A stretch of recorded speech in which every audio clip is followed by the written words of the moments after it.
The idea that in the late 1st century BCE, the Roman Republic came to an end and the Roman Empire took its place is a modern one used to describe a series of changes in government, administration, society, culture, and literature that in hindsight made the Roman world of the first centuries of the Common Era qualitatively different from what had come before it. The term empire also refers to the changes that Augustus made to what is often called the Constitution of the Republic, though it was not a document but a set of principles.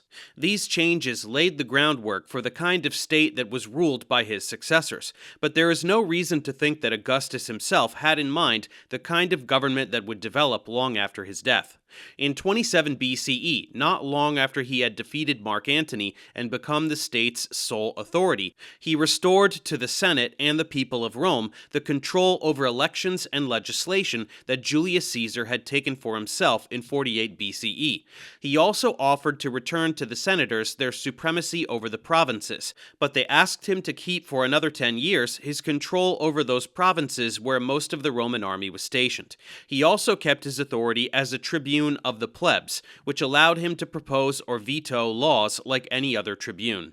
But instead of continuing as a dictator, he held the office of consul together with one other senator, as had been the practice under the Republic, though unlike other consuls, he served not for 1 year, but for 9 years in a row. As an acknowledgement of his unique situation, he began to use the title princeps, the source of the word prince, to indicate that he was first in rank among his peers, but not above them. In 23 BCE, after a serious illness, Augustus made further changes to his role as emperor. He gave up his consulships and received instead a level of imperium, the authority granted to consuls and other officials of the Republic, which regular consuls did not enjoy. Hence, he and his successors were called imperatores, or emperors. He also adopted the practice of having the Senate renew his tribunician power every year instead of simply keeping it for as long as he liked. This made it a bit more like the traditional office of tribune, which had a 1-year term. Finally, he decided to arrange for a successor, which he did by passing a law that granted the tribunician power to other people so that in the event of his death, they would have his power to pass laws. As he had no sons of his own, he first did this for his friend and son-in-law Agrippa, and then for Agrippa's 2 young sons, but all 3 of them died before him, so he eventually gave his power to his wife's son Tiberius, who succeeded him after his death in 14 CE. The practice of adopting adults from other families had always been a way for Roman aristocrats to pass on their name and their property to others of their class in an age when many people could not have children, and those they did have might not survive. And just as Augustus did this with Tiberius, he and his successors did the same thing. Aside from his formal role as emperor, Augustus and his circle of friends developed an ideology of empire that was expressed in the literature of the time. The poet Virgil wrote a Latin epic, the Aeneid, which described the mythical origins of the Roman people and portrayed Augustus and his family as the pinnacle of the city's destiny, which was to pacify the world and give it laws. Aeneas is a humble, pious man who honors his family and carries out the mission given to him by the gods, to leave Troy, which the Greeks have destroyed, and make a hazardous journey to Italy where he must battle the inhabitants in order to found a city of his own. Augustus himself left behind a monument inscribed with his res gestae, or deeds I have done, a description of his career as emperor which lists the honors he held and those he turned down, his benefactions to the Roman people and their approval of him, as well as his military and diplomatic accomplishments. He also commissioned the Ara Pacis, or Altar of Peace, a monument whose relief sculptures show scenes of an idyllic natural world and the myth of the city's foundation by Romulus and Remus, combined with Augustus and his family and friends performing traditional religious ceremonies. The message is that the Pax Romana, the Roman peace, has arrived and the ideal world of the past has been restored, and that it is not the state as such, but the emperor's own family, including the children who will one day succeed him, who have brought this about. From the time of Augustus, the idea of an emperor was in tension with the traditional Roman hatred of kingship, which had been definitively rejected when the Republic was established. At the same time, the Hellenistic East had tended to associate kings with gods ever since Alexander and his successors had portrayed themselves as the favorites of the Olympian gods, or even in the case of the kings of Egypt as having divine qualities themselves. Augustus responded to this tension by allowing a new cult of Roma, the personification of the city itself, to develop in the East, and it became common for emperors, beginning with Julius Caesar, to be declared divine after their deaths. This was the source of a joke made by the emperor Vespasian on his deathbed that he feared he was about to become a god. The dynasty that began with Augustus is known as the Julio-Claudians, after the two families that supplied the first emperors. While Tiberius, and especially Claudius, were considered by later writers to have been competent rulers, Caligula was described as dangerously unstable and an example of the risks that came of choosing a successor from within one's family, as opposed to adopting the best person for the job. Because Roman historians tended to class emperors as either good or bad, they had a particular problem in the case of Nero, who seemed to have been very promising at the beginning of his reign in 54 when he was just 16 years old. His tutor was the philosopher Seneca, who instilled in him the idea that the exercise of power should be tempered with justice and mercy. But after the first 5 years of his reign, he began to engage in irresponsible and extravagant behavior, allowing a great part of the city to be destroyed by a fire, which he blamed on the city's Christian community. He built an enormous palace on part of the wreckage, raised taxes across the empire, and executed a number of aristocrats. In the end, a plot to kill him was formed, and the Senate moved to replace him, ending in his suicide in 68. But despite his later reputation, he was popular enough that even after he died, there were persistent rumors that he was still alive, and several people claimed his identity. Though there were far fewer military engagements during this era than there had been for most of the Republic, several conflicts did break out. During Augustus's reign, he attempted to annex the territories across the Rhine River, which the Romans called Germania, including parts of modern Germany, Belgium, and the Netherlands, but after a serious defeat in 9 CE, the idea was abandoned and the Rhine became the northern border of the empire. In 66, there was a revolt in Judea, which was a province ruled by a series of governors that tended to have poor relations with the Jews. This revolt resulted in the destruction of the Second Temple and much of Jerusalem, and the exile or enslavement of a large part of the population. There was also a war with the Parthian Empire in Persia over the status of the Kingdom of Armenia, which both sides had agreed to leave as an independent buffer state since it was on the border between them. In 60 CE, the British Queen Boudica led a rebellion against the Roman forces, which had occupied large parts of the island since the time of Claudius, but were now invading her kingdom in southeastern England.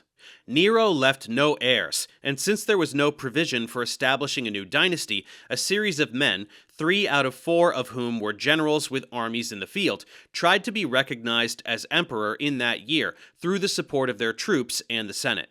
In the end, it was Vespasian, the general in charge of the Judean campaign, who established his own dynasty, the Flavians. From this point on, the armies of Rome were always a potentially important factor in the selection of new emperors, and a great deal of power was placed in the hands of the head of the Praetorian Guard, which had begun as a unit of soldiers stationed in Italy that protected the emperor's person, but grew in size until it was able to challenge any emperor's authority and to help choose his replacement. The Flavian dynasty consisted of Vespasian and his sons Titus and Domitian. Titus participated in his father's suppression of the Judean revolt, and was a popular ruler when he replaced him in 79. But he died after only 2 years, and Domitian, who followed him, came to hate and be hated by the senatorial aristocracy to the point that after his reign, his name was removed from the inscriptions that honored him. After Domitian's death in 96, there was another brief period of uncertainty when the elderly senator Nerva became emperor for 2 years until his death in 98, after which which the general Trajan, whom the Praetorian Guard had forced him to choose as his successor, was appointed by the Senate. Trajan, who made a point of respecting the Senate's prerogatives, came to be seen as the second in a series of good emperors, beginning with Nerva and ending with Marcus Aurelius. He returned the property that Domitian had confiscated from the senators and recalled to Rome the people he had exiled. He also made Armenia and Mesopotamia into Roman provinces, which was the farthest east that the empire had ever extended. In Rome, he built a number of buildings, including a multi-level structure which served as a commercial market. Hadrian, who succeeded Trajan in 117, but was unrelated to him, presided over a period of general peace and prosperity. He sponsored building projects across the empire and promoted the idea of a unified Greco-Roman culture. In fact, Alexander the Great, who had done something similar with the cultures of Greece and Persia, was considered the inspiration behind this development, and several of our biographies of him were written at that time. This was also the moment when the idea of classical Greece, defined as the height of Greek political and cultural accomplishment, first appeared in Western culture, and the writers and speakers of the empire tried to imitate what they defined as a genuine classical style. Hadrian visited many of the cities of the Greek East, and he completed the Temple of Olympian Zeus in Athens, which had been worked on intermittently for almost 700 years, and now became the largest temple in the Greek world. Hadrian was followed in 138 by Antoninus Pius, who left a surplus in the state treasury despite the fact that he paid for material improvements like aqueducts and roads across the empire, and gave tax exemptions to cities that had suffered natural disasters like fires or earthquakes. He also shared Hadrian's admiration for Greek culture. He built temples in Greek cities, and exempted philosophers and orators from the duty to share their wealth with the cities where they lived. The only major military campaign of his reign was an expedition into Scotland, in which the southern part of the country was occupied and a wall was built across the narrowest part, just as a wall had been built across England in Hadrian's time. Antoninus was succeeded in 161 by his nephew Marcus Aurelius. Marcus's entire time as emperor was occupied with battles against a number of German tribes in the area of the Danube River, which at the time was the empire's northeastern boundary. After years of fighting, the Roman army managed to end these invasions, and many of the Germans were settled on land near the border, themselves becoming part of the empire's defense. But Marcus is best known as a Stoic philosopher who wrote down his thoughts about how to live a life dedicated to reason and free of the distractions of both pain and pleasure. His notes were eventually compiled into the work known as the Meditations. Marcus's son Commodus reigned from 180 until he was assassinated by his Praetorian prefect at the beginning of 193. Though our historical accounts of this period are limited, Commodus was infamous for his self-aggrandizement. He often depicted himself in the guise of Hercules, and he had nothing but contempt for the senatorial aristocracy. Commodus was killed, which set off a year of chaos known as the Year of the Five Emperors, when a series of men tried to succeed him with the support of the Senate, their own troops, or the Praetorian Guard. In the end, a North African general named Septimius Severus defeated the armies of the last of his rivals and declared himself emperor. He also dismantled the Praetorian Guard, which after killing Commodus had auctioned off the emperorship to one of the other claimants.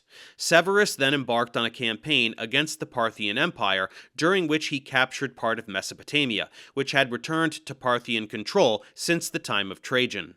He also reconquered part of Scotland, rebuilt the walls of Hadrian and Antoninus, and expanded the British fortifications that had been built in the previous century. At home, his relationship with the Senate, which had never acknowledged his authority, was marked by conflict, and he had many senators executed, ostensibly because they had been part of the corrupt regime of Commodus, which he was trying to reform. Severus died in 211 in the middle of his campaign in Scotland, and was succeeded by his sons, Caracalla and Gaeta. They were at odds even before they became emperors, and they considered dividing the empire into eastern and western halves, as would actually happen later in the 3rd century. But Gaeta was murdered by the Praetorian Guard a few months after their accession, presumably on Caracalla's orders. He spent the rest of his 6-year reign fighting an invasion of German tribes from the north, attacking the borders of the Parthian Empire and touring the eastern provinces.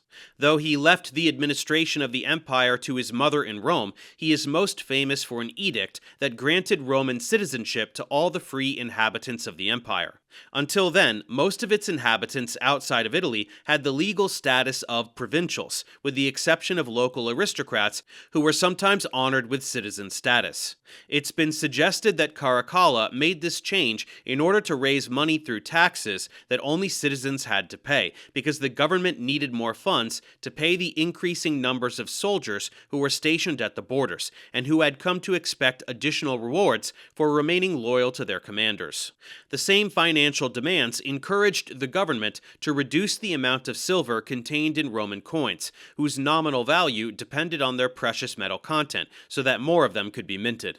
Caracalla was murdered in 217 by a soldier who was put up to it by the Praetorian prefect Macrinus, whom Caracalla had designated as his successor. Macrinus then took control of the empire, but he was displaced not long after in a rebellion of troops who had been persuaded to choose a young relative of Caracalla named Elagabalus as the new emperor. Elagabalus earned the hatred of both the Senate and the Praetorian Guard for his personal excesses and his promotion of a Syrian religious cult, in which he served as a priest, in place of the traditional Roman pantheon. He was killed in 222 by members of the Praetorian Guard, and replaced with another member of the Severan dynasty named Alexander. He too was young and inexperienced, and in the course of dealing with additional invasions of German tribes, whom he tried to bribe into withdrawing, he was killed during the rebellion of one of his armies, and replaced with a popular general who had no connections at all with the imperial family. This began a period of about 50 years when both the government and the economy were in a state of constant instability, known as the crisis of the 3rd century, and the system that developed afterward to solve these problems marks the beginning of the later Roman Empire. Thanks for watching. Subscribe to my channel for more tutorials. Support me on Patreon so I can keep making content. And as always, feel free to email me, ProfessorDaveExplains@gmail.com.